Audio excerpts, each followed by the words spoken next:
our objective, which builds, things are supposed to do that, to things that we've looked at previously, and our overall is we're wanting to be able to talk to people about Jesus. Again, I don't have anything against Bible studies, I don't have anything against programs and whatever. But I like for us to be able to just talk to people, because we do that. And there's a lot of folks out there. And we talk to a lot of them in the course of the day. That doesn't mean that we just throw Jesus in the conversation, like we're talking about the balls, and I'll say, oh, yeah, that reminds me of Jesus, or something like that. We need to have a little bit better way of doing that. But nevertheless, our objectives. Objectives, purposes, determine, or should, what you do. Picture this. We're going to do, back in my day, we imagined things, and we didn't have tech. We just used our brains. So we're going to see if we can do that. Some of us have done that before. Others, I think, we'll be able to pick it up pretty quickly.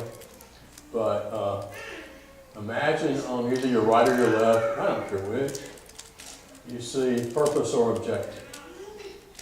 You there? Then on the other side, whichever side you first chose, the other side, that's going to be the accomplishment. Some people call it the, what does it look like? In between those two, I want you to imagine an arc, one to the other. That's going to be a bridge. From our objective or purposes to our results.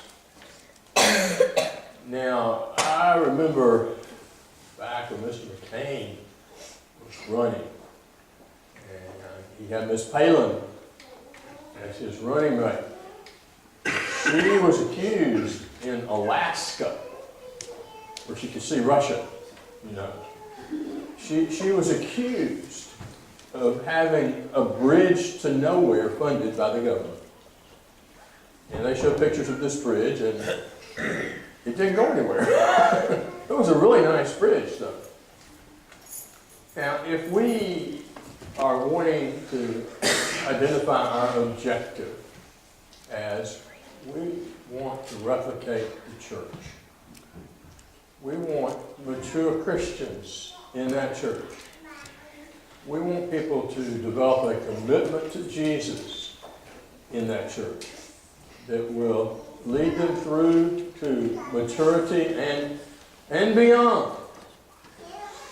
And so we look on the other side of that and we see, there's a group of Christians working together with that which every joint supplies, proper working of every individual part. And everybody's, we're human, so we have our little moments, but basically we're getting along and we're being productive and we're sharing and we're complimenting one another. And that's what it looks like.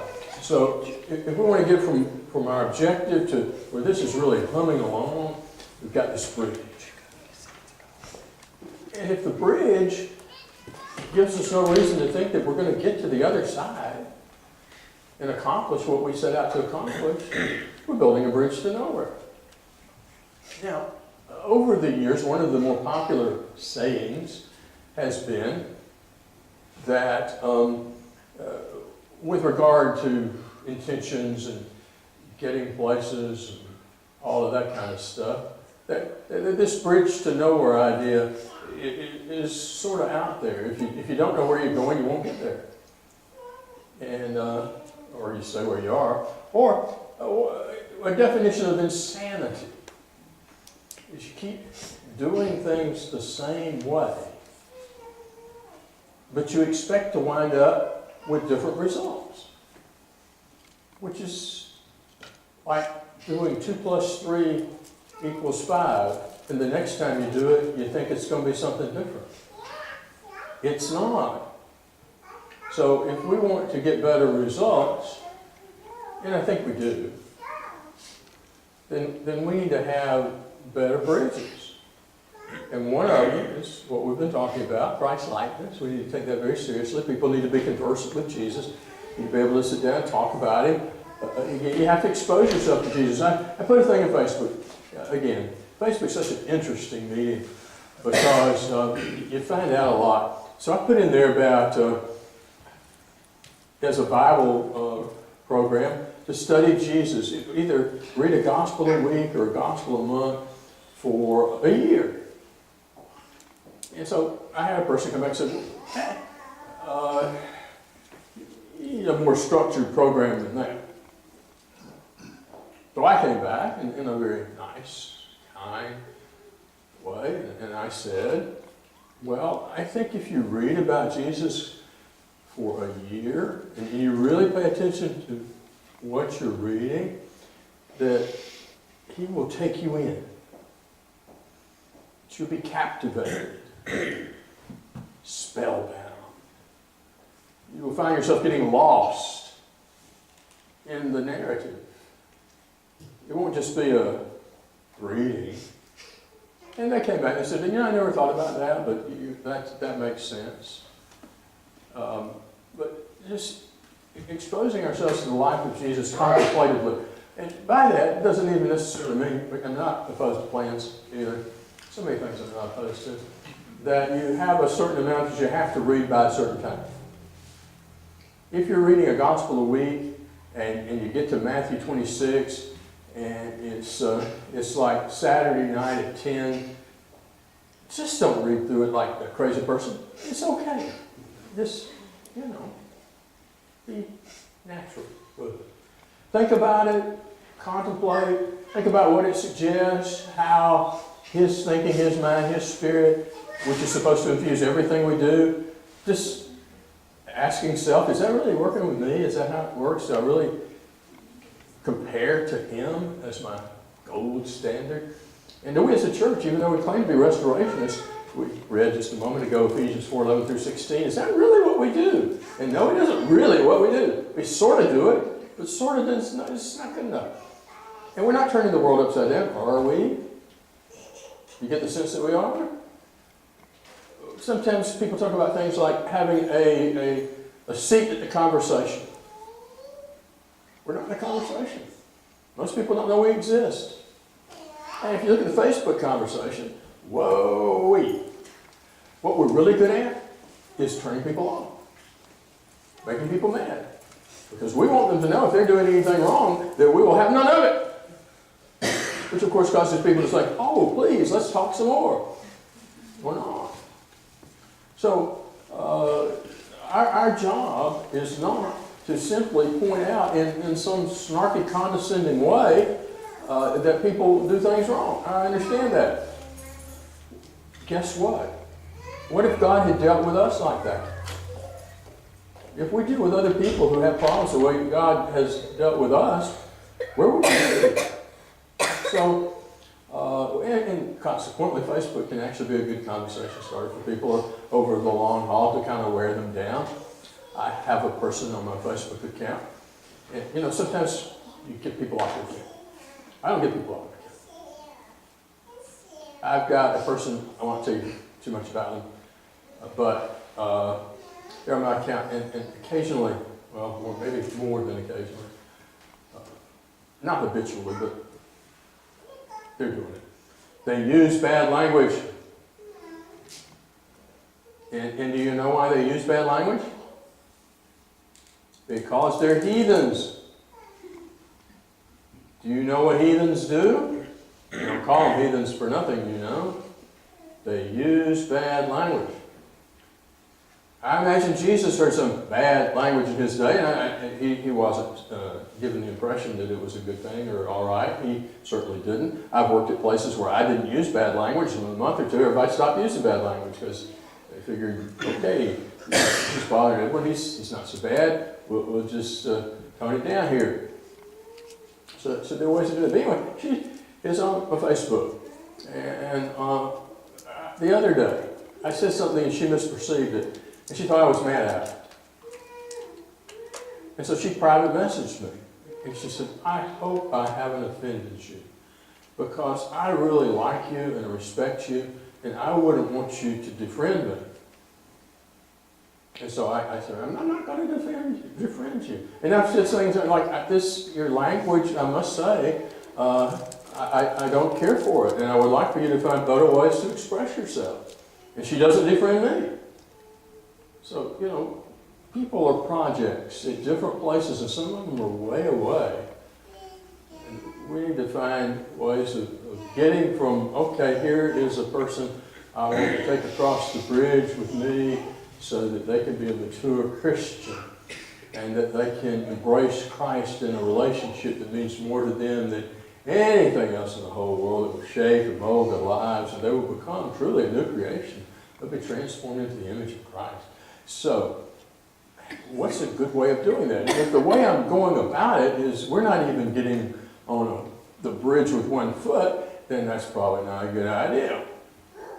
So just kind of think about it that way. Is what I'm doing or what we're doing, does it hold out any promise for actually working?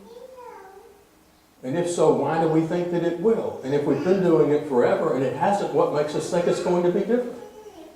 And again, if we look at Jesus and see how he's doing things, I believe we can learn quite a bit from him. I think he's the best person in anything in the whole world that's ever been done, and we can really profit from getting to know him well. I think consequently we need a restoration mentality. I've tried to find another word besides restoration movement. I've tried, I really have. I think there are better words, but they have no zip to them. They just, like, I thought of actualization movement and implementation movement.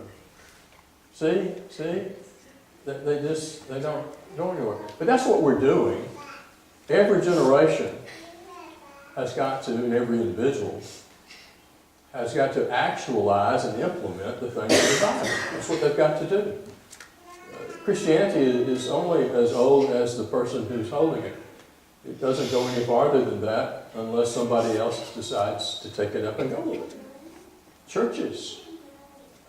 You probably know some congregations and buildings that don't have people in them anymore because somebody didn't keep it going, because it has a one life shelf life, and either we're passing it on or we're not.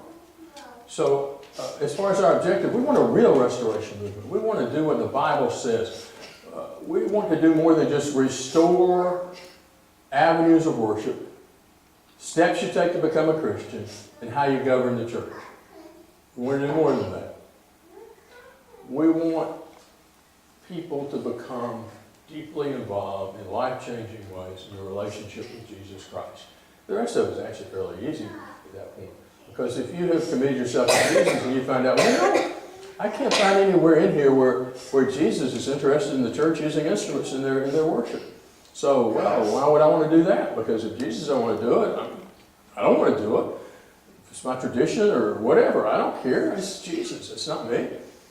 Or if I am from a background, such as myself, had a far-flung hierarchy in a particular denomination, and I think, boy, I really like that, and this autonomous congregation stuff where every congregation is independent, I just don't think that's going to work. I'm not going to think that way.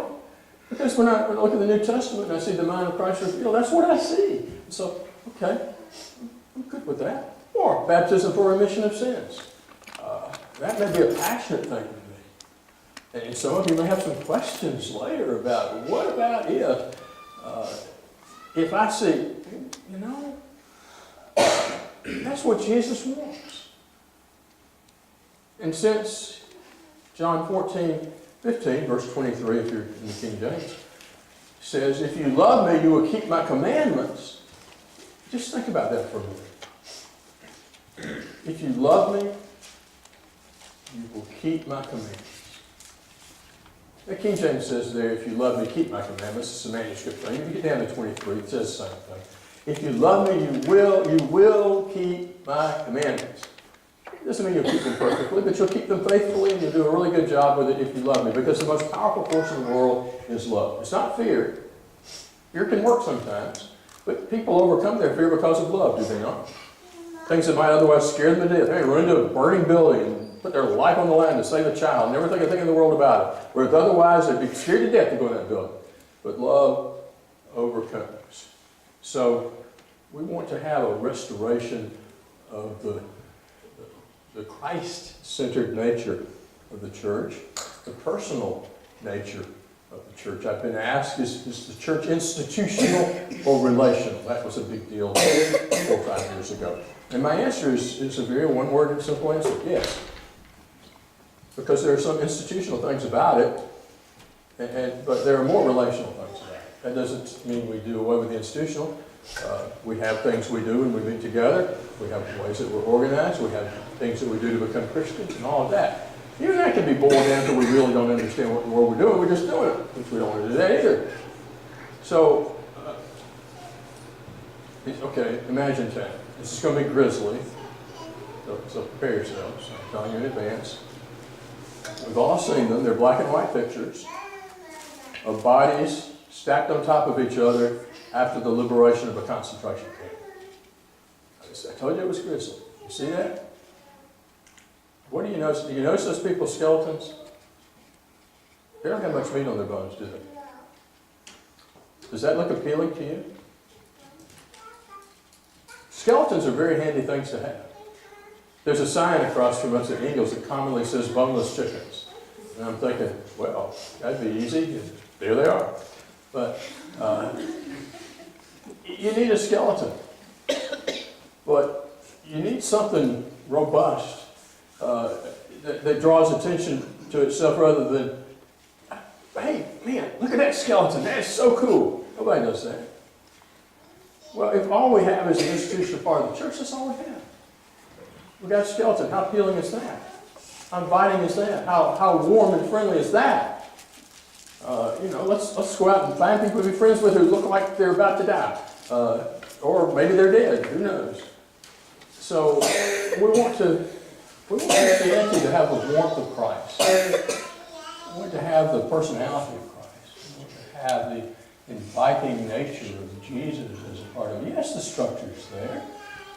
If we don't have skeletons, we're just little blobs on the floor. But we don't want people just commenting on our skeletons.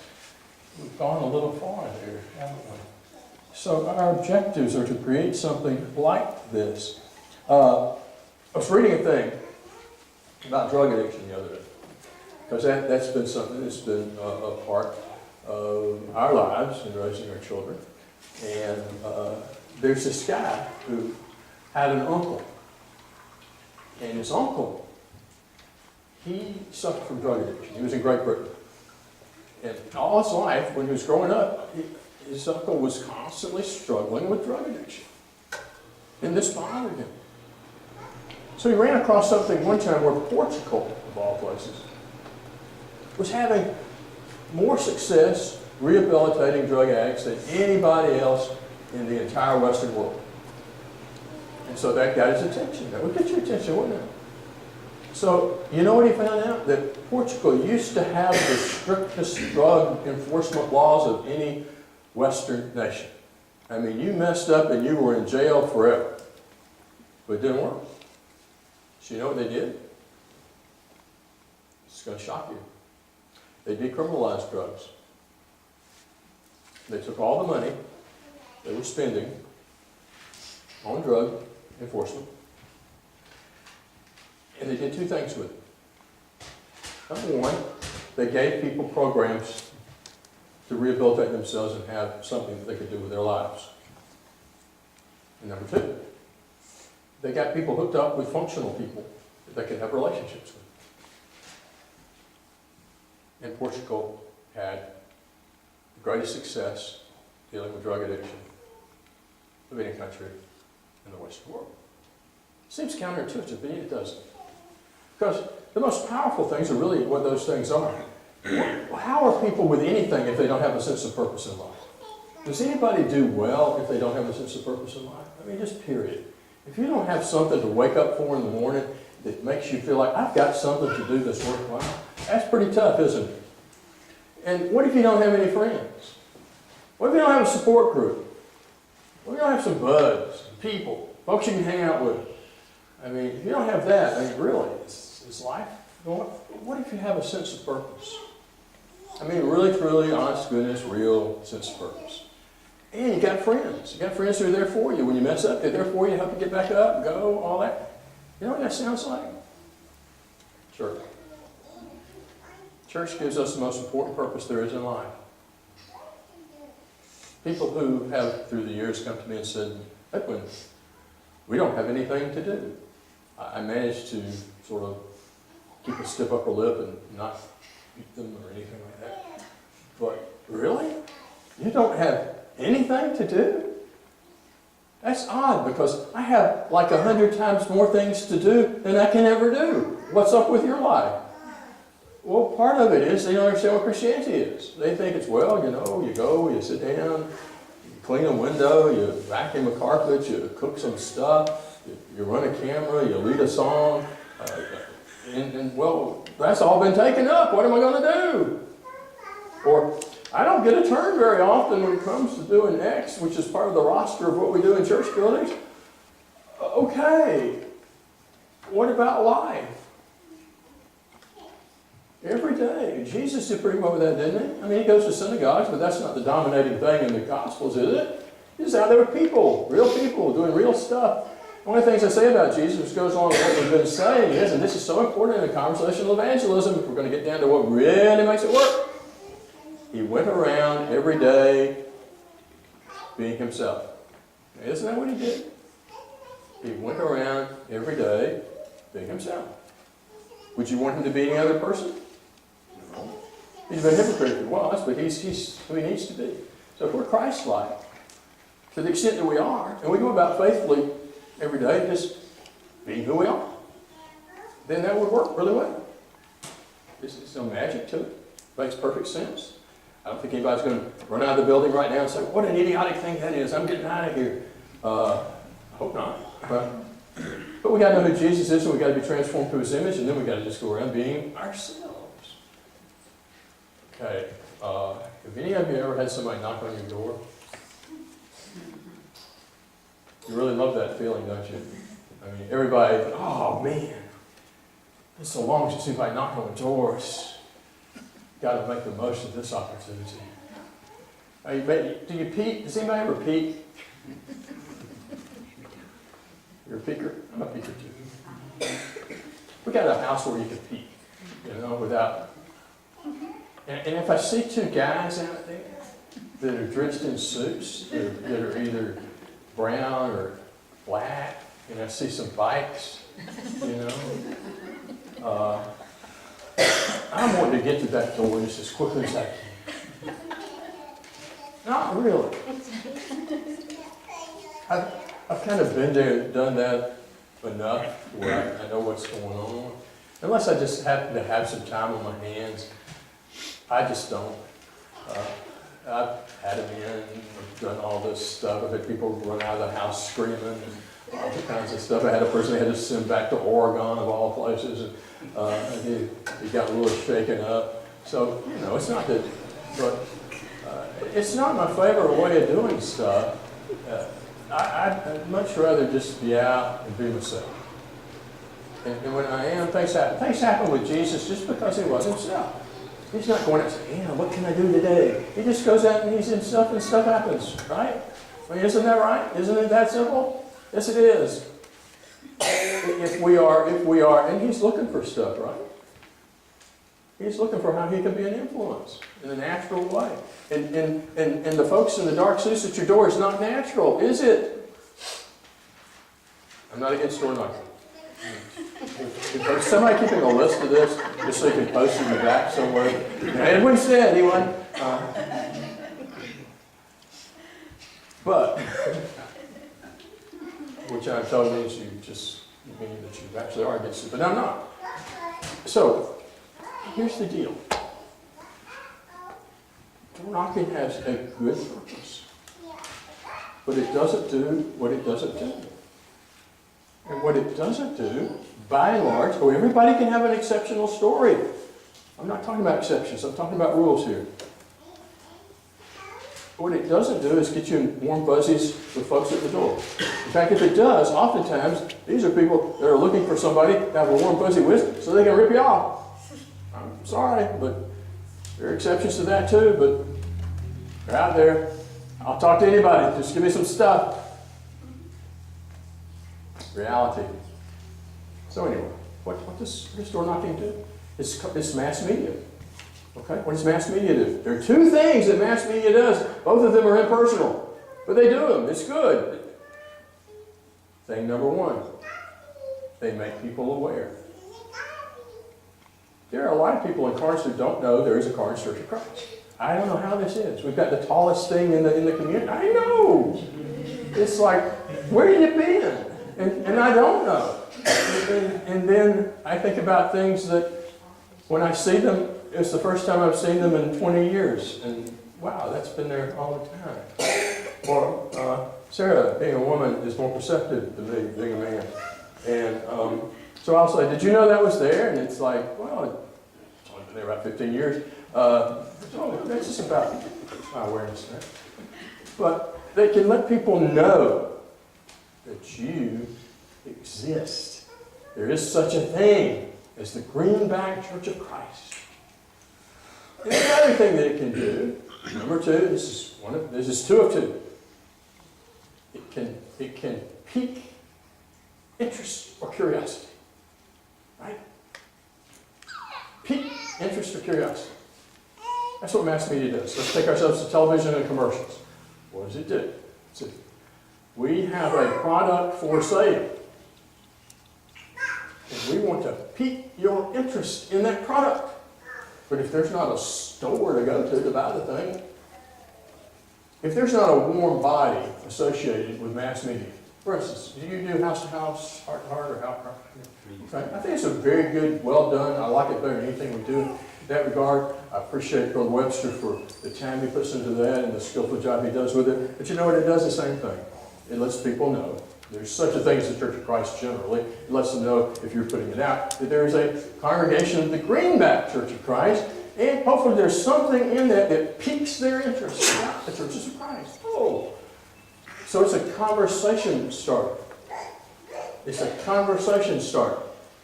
Even door knocking. If after you leave, person, never thought about it that way. I know Fred over here, he goes there. Maybe Fred could help me with this a little bit more. Or Fred can say, hey, did you get your house-to-house heart this week?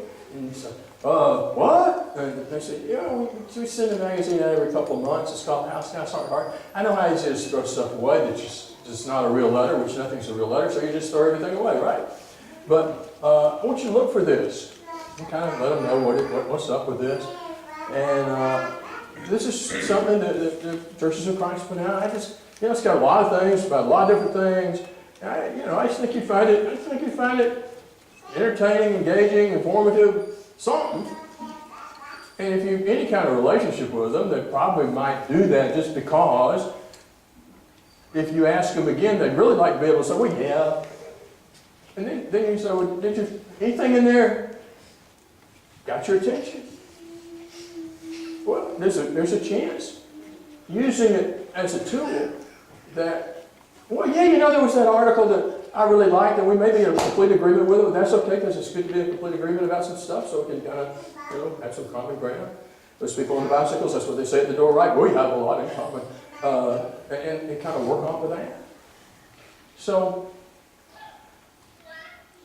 mass media gets attention for conversations. Warm bodies. People talking to people. So, but there's no substitute at the end of the day. At some point in this, people talking to people. Ask Mac Lyon once, while he was alive.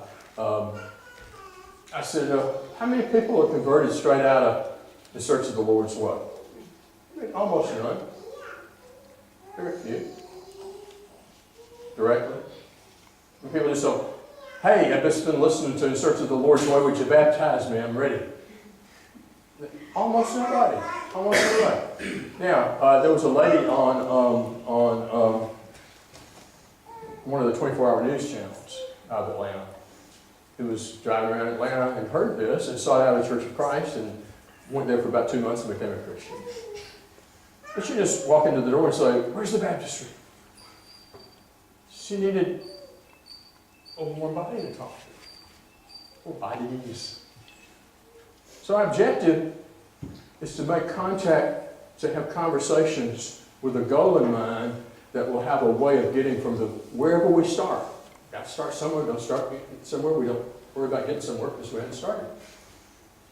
To get from there, go there. Which means, use our heads. We do that all the time. We do that all the time. Kids do it. A child wants to go somewhere and do something. Oh, they're clever, aren't they? You know, you think they're just talking about X, Y, Z, but they're wanting something. So, we know how to do stuff like that. And you can do it in a non-manipulative, wise as serpents, harmless as doves way. We all do it all the time for things we want to get to. We strategize. We're human beings. Well, why can't we take this and use it for the kingdom to get a conversation started, to get us on the road somewhere, to give people a chance? For instance, let's look at Acts 17. Acts 17 is dealing with our world. Pagans. In fact, they're worse than we are. Paul gets up after going through Athens, and he sees all these idols. In fact, there's one to the unknown God. And he's just had enough. I mean, he just can't take that anymore. So he gets up there and he says, "You guys got to be some of the stupidest people on the face of the earth. We have a reputation for being philosophers and all this, but you're just plain out dumb. I mean, you got to have help being this stupid. And that unknown God foolishness. I mean, really, come on, you can do better than that." And then he stomps away. You remember that one, don't you? Not really. What does he do? He says, up and down there, wandering around, hates golf. Read Romans 1:18. Following. But he's talking to brethren there. Kind of let his hair down. If he had any, apparently he didn't. That's okay too. And but here he's talking to the folks. He says, "I perceive that, you're the most religious people I've ever run into in my life." That's not a lie. Because, I mean, they've got even the unknown God thing going on there. They want to cover all the bases in the world that you can't see. It's a lot better than modern man that doesn't believe there's a world you can't see. They at least believe there's something out there. And he has the conversation with them. There's some of your own people, your poets. They've talked about what I'm talking about. They understand what's going on about this. And he gets them to the point where he's got to talk about Jesus, the resurrection. And that's when they start saying, "It's a seed victory." But not everybody. Not everybody. He didn't quote a scripture. That was okay. He talked about biblical ideas. He reasoned well. There were some people who stayed, there were some people who were baptized. If he'd have done what I said was the first thing that I sarcastically said that he said, he would have probably been killed, but nobody would have listened to him. So again, back to my little Facebook comment a little while ago, we're really good at shutting doors. We're really good at telling people that they're stupid. We're really good about writing against them so they'll never listen to anything we say, or if they hear us, Church of Christ, ever mentioned again, they will associate all that with it. And even though we might be really nice people, we don't get a chance because of what other people have done. That's not smart. Paul was smart. So our objective, among other things, is we need to start. We need to be able to have a meaningful, useful conversation that can potentially stay with somebody and at some point provoke them to think, this makes sense. One of the people that we'll be talking about later styles it as putting a rock in their shoe. You ever had a rock in your shoe? You know what you think, don't you? I know what you think. You think, maybe it will go away. Because you don't want to untie your shoe or un-Velcro it if you're a Velcro person. You don't even want to do that. You think, maybe it'll just work kind of in the arch area there. I don't really feel it. You know what happens? You're going to be taking your shoe off and getting it out. Or it's going to worry you to death. We need to be able to leave things with people that, spiritually speaking, they just can't say, in the still of the night, when honesty pours in, they think, you know, that makes sense. I believe they have something there. They may not admit it under the first blush. They may be resistant. One of my good friends who died a few years ago was a deacon in a denominational congregation, and he couldn't stand us. But he said, I just couldn't satisfy myself that what they were saying was wrong. I didn't like it. But eventually I caved. You know? That's right. It was a process. It involved him probably saying some things that were relatively unpleasant to some folks who put the rock in the shoe, but it happened. So that's one, you know, as far as objectives are concerned, there's the big one over here at the other side of the bridge. But there's we got to get started on the bridge first. So we got to have the conversation. And to do that, we need to be skilled. Who knows where the conversation will go? I don't know where it'll go. You don't know where it will go. It's really not even my business where it's going to go as long as I do the best I can, because God gives the increase, not me. And I'm glad. That's so far above my pay grade. But I can give God chances. I can give Him opportunities. That's what I'm here for. To scatter the seed. Put rocks in people's shoes. That's my most immediate objective. The bigger one is over here, and I don't want to lose sight of that. What's the church supposed to look like? What's a Christian supposed to look like? All that stuff. I want to keep that in mind. I truly do. It's vitally important. But at the moment, as with Jesus, we often say, you start where they are. Okay. That's what we want to think about. And if it'll go great guns and we'll be in the church building that afternoon and they're baptized, the best member we've ever seen in the congregation, great. But at the very least, I want to have a conversation and leave something behind. It'll be just hard as all get out to dismiss. Questions or comments? Because we're going to start getting into the really practical aspects of how you do that next. But we can talk now if you want. Because next time I'm going to make you talk. So if you want to wait till then, that's okay. You're waiting till then. That's okay.